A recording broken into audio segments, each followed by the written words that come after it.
What's going on, all you nostalgic video game fans out there? PhatSamuraiGuy is here to review the film, The Intergalactic Adventures of Max Cloud. Here's a quick plot synopsis. A space cruiser crashes on a planet that is home to an intergalactic prison. This film is directed by Martin Owen, and it stars one of my favorite action badasses, martial art actors of all time, Scott Adkins. A while back, me and Lady Fatblood did a trailer reaction to this movie. Plus, I'm a sucker for the old, anything 80s nostalgic vibe, early 90s type of properties. I'm always a sucker for that. So the movie looked fun. So the good news is there is some fun to be had, but unfortunately there's some problems. Let's get into it. So the selling point of the movie is basically, kind of similar to, the old school cartoon that I grew up watching back in the day, Captain N, the Game Master. There's a character known as the Space Witch. For some reason, our little girl protagonist, she's playing video games, which is basically a bootleg Sega Genesis. Like, they just took a Sega Genesis and put some stickers on it. Her father's all over her ass. You're playing video games too much. You're not doing anything with your life. And she makes a wish. I wish I could play video games forever. And the Space Witch in the video game goes, and then, boodly, boodly, boodly, boodly, boodly, boodly, boodly. The next thing you know, she's inside the video game, and then there's our movie. And the things that I did like, the small, adorable sets, the 80s synth soundtrack. They even threw in one of the popular songs from the Transformers animated movie that I grew up with. You'll know what it is when you hear it. I like how the video game itself, when you look at it from our world on the television, basically looks like, a beat-em-up, Final Fight, Streets of Rage, because the movie takes place in 1990. In the girl's bedroom, there's Karate Kid posters all around. I'm like, that's right. You got a little bit of video game references spread throughout the movie itself. You got a little bit of Mario, the main finale fight at the end. Our hero fights the main villain, but it's basically Street Fighter 2 style. You even got a little mini boss fight in a way. This huge, Viking guy with a big axe. And it was kind of funny because when him and Scott Adkins were fighting each other, at some point, Max Cloud recognizes the weakness of the boss and starts hiding, and then the boss is like, huh? And Scott Adkins is definitely a plus in the movie. He looks like he's having a blast. Playing this character, never fear, Max Cloud is here. He talks like that through the whole movie. He's just always chest out. He can't even sit down, relaxed, right? He has to sit like this when he's talking to somebody. But my favorite part of the movie was you get our first really big fight scene. When space ninjas, that's right, space ninjas show up inside the ship and they're fighting in this kind of a walkway area. And it's Max Cloud, our protagonist girl character, who when she gets transported into the video game world, she gets transported into the chef character. And then we're introduced to a brand new female character who's like the commander. Yeah, this really fun, awesome fight sequence when the camera's following all three characters. But Scott Adkins is doing his thing, man. He's stabbing the arms of the space ninjas. He stabs this guy right up through here and impales him to the top. He hides and then he comes out dodging laser fire, doing all this martial arts badass stuff. He holds a space ninja's body down like this, and then the doors go like this, decapitating the guy. Then he kicks the guy's decapitated head over to the other space ninjas. They grab it and they're like, oh, they're freaking out. They're like, oh, they're throwing it back to each other. And I was like, yes, movie. Yes, this is why I'm here. I'm having a blast. This is a lot of fun. I'm having a good time. And that was around 27 minutes into the film. And then problems started to seep in slowly. So I know in the trailer, they kind of hint at once the girl gets sucked into the video game world that her boyfriend basically ends up kind of playing her character. But the problem is that happens throughout the whole movie.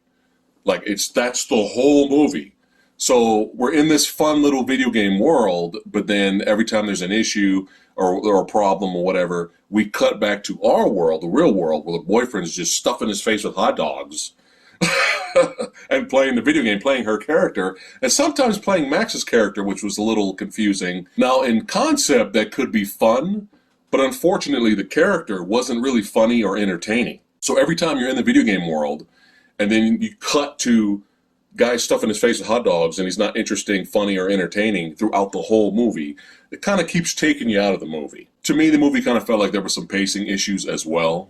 Like I said, the best fight in the movie for me, that was around 27 minutes. And then when the movie kept going and it kept going, and I was just kind of like, okay, where are we going?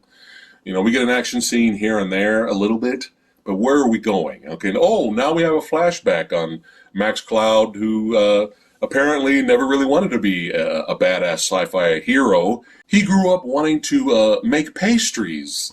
So the movie takes a break and it goes that way. And I get it, they're trying to be funny, and the movie's trying to be, kind of hell's a poppin'. But in terms of, like, again, pacing issues, it was kind of like, and then later, actor who I always love seeing in movies, Sons of Anarchy and whatnot, Tommy Flanagan shows up, and I hate to say it, I really, really feel like he just phoned in his performance. Another big problem I had with the movie was very weak and unfunny villains. And I get it, both villains were playing these over-the-top, kind of characters. I get it. It's almost like we're watching Thundercats and Mum-Ra comes out, right? Like, they're doing it on purpose. I totally get it. I get that. But I would have enjoyed it a lot more if what they did was fucking hilarious. Like, I would have been like, okay, these are the greatest villains ever.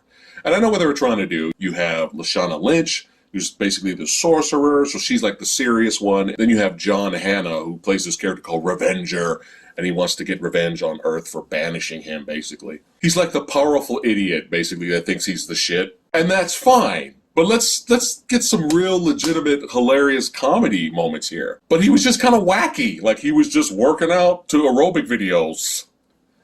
It's funny. He likes to play board games. And he has anxiety.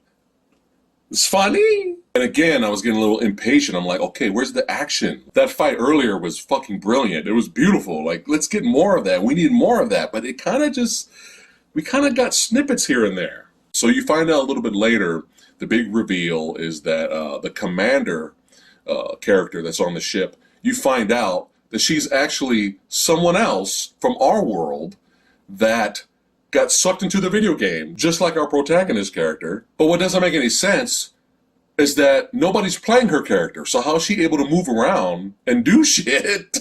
Like, she even says, I'm alone. No one's playing her character. So I'm like, so you introduce a movie where the whole shtick is that this character gets sucked into the video game world, and in the real world, that person has to play her character to move around and do stuff. Otherwise, that person's just walking into walls. That's your shtick of the movie. That's the shtick of the movie. But then now you're going to introduce another character that's alone, that could move freely and do whatever. It didn't make any sense. And I was like, okay, I'm starting to get annoyed. And then our big twist of the movie is that her anti-video game father is apparently a gamer, a gaming legend, and he shows up and kicks the boyfriend out of the way while he's eating fucking hot dogs over there.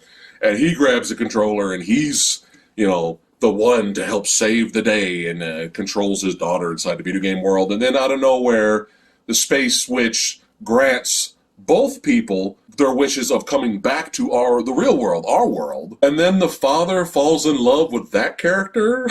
And then 4 months later, they're an item. And then, of course, the main protagonist of the movie, and the cowboy, they call him cowboy, the hot dog eating guy, they become even more of an item. And then the movie ends with them going to like a video game convention and whatnot. And then we go back into the video game world, where Scott Adkins' character comes out with pastries, because now he's like, fuck it, I'm going to live my dream and make pastries. Max Cloud, everyone. The Intergalactic Adventures of Max Cloud. I will say this. I didn't hate this movie. It was just, there was so much potential for something to be better there. And I did smile. I did laugh. I did enjoy some of the action. But again, unfortunately, it just wasn't funny enough. It wasn't good enough. The premise seemed like they just gave up from the middle to the end. Fuck it. Fuck the premise we introduced. We're just do whatever the fuck we want now. So my hopes of this movie kind of being the next Scott Pilgrim versus the World, but maybe, a smaller scale version of that, did not come to fruition. All right, now it is time to rate the film.